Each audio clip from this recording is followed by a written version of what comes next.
एक बार फिर से स्वागत है आपका हमारे YouTube चैनल पर। आज हम आपको बताने वाले हैं त्रिस्तरीय पंचायत चुनाव को लेकर निर्वाचन आयोग ने कल शाम देर रात वोटर लिस्ट की घोषणा की है। साथ ही आपको बताएंगे चुनाव की तिथि को लेकर सरकार ने क्या तय किया है और आपको बताएंगे आरक्षण को लेकर सरकार ने क्या निर्णय किया है। तो बने रहिएगा वीडियो के अंत तक। और अभी तक आपने हमारा चैनल सब्सक्राइब नहीं किया है तो चैनल को जरूर सब्सक्राइब कर लें, क्योंकि हम यहाँ पे रोजाना यूपी पंचायत चुनाव से जुड़ी खबर देते हैं। चलिए डालते हैं एक नजर आज की खबर पर। उत्तर प्रदेश में बनने जा रही गांव की सरकार के लिए इस बार करीब 12 करोड़ 28 लाख वोटर अपने नुमाइंदे चुन सकेंगे। प्रदेश में इस बार होने जा रहे त्रिस्तरीय पंचायत चुनाव के लिए राज्य निर्वाचन आयोग ने शुक्रवार देर शाम वोटर लिस्ट को आंकड़े जारी किए हैं। पंचायतों की इस नई वोटर लिस्ट में कुल 12 करोड़ 27 लाख 99,686 वोटर दर्ज किए गए हैं। गाजियाबाद के रजापुर विकासखंड की डासना ग्राम पंचायत वोटर की संख्या के लिहाज से सबसे बड़ी ग्राम पंचायत हो गई है। इस ग्राम पंचायत की वोटर लिस्ट में कुल 38,077 वोट दर्ज किए गए हैं। अपर निर्वाचन आयुक्त वेद प्रकाश वर्मा ने बताया कि वर्ष 2015 में हुए त्रिस्तरीय पंचायत चुनाव की वोटर लिस्ट में करीब 11 करोड़ 43 लाख 37,700 वोटर थे। इस हिसाब से पिछले 5 वर्षों में आयोग की वोटर लिस्ट में करीब 84 लाख वोटरों का इजाफा हुआ है।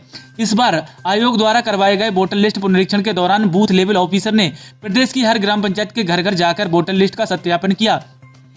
इस पुनरीक्षण में कुल 2 करोड़ 10 लाख 40,978 नए वोटर जोड़े गए हैं। 1 करोड़ 8 लाख 74,562 मृत, डुप्लीकेट या अनियंत्रित स्थानांतरित वोटरों के नाम हटाए गए। कुल 39,36,027 वोटरों के नाम, उम्र, पते व आदि के ब्यौरे में संशोधन किए गए। प्रदेश के ग्रामीण इलाकों की कुल आबादी के अनुपात में अब 67.45% वोटर हैं। वर्ष 2015 के चुनाव में ये अनुपात 66.61% का था। आयु वर्ग के हिसाब से इस बार वोटर लिस्ट में निम्न ब्यौरे के माध्यम से समझा जा सकता है। आगे आपको बता दें, मुख्यमंत्री योगी आदित्यनाथ ने 3 दिन पहले उच्चाधिकारियों के साथ बैठक में कहा था कि तैयारियों को इस तरह की जाए कि 31 मार्च तक पंचायत चुनाव की संपन्न करा लिए जाएं। इस बैठक में कोविड-19, किसान आंदोलन और यूपी बोर्ड परीक्षा को ध्यान में रखते हुए पंचायत चुनाव कराने के विचार हुए। आगे आपको बता दें, बैठक में मुख्य सचिव के साथ ही पंचायती राज, नगर विकास, गृह विकास के और अपर मुख्य सचिव और मुख्य निर्वाचन आयुक्त भी मौजूद थे। पंचायतों में आरक्षण लागू करने के लिए राजस्व ग्राम की जनसंख्या का आकलन किया जाएगा। 5 साल पहले चुनाव के समय ग्राम पंचायत की क्या स्थिति थी और अब क्या स्थिति है, उसी आधार पर तय होगा कि उस ग्राम पंचायत की सीट किस प्रत्याशी के लिए आरक्षित होगी। 1/3 सीटें महिलाओं के लिए। वर्तमान में जिस वर्ग के लिए सीट आरक्षित है वह आगामी चुनाव में उस वर्ग के लिए आरक्षित नहीं रहेगी।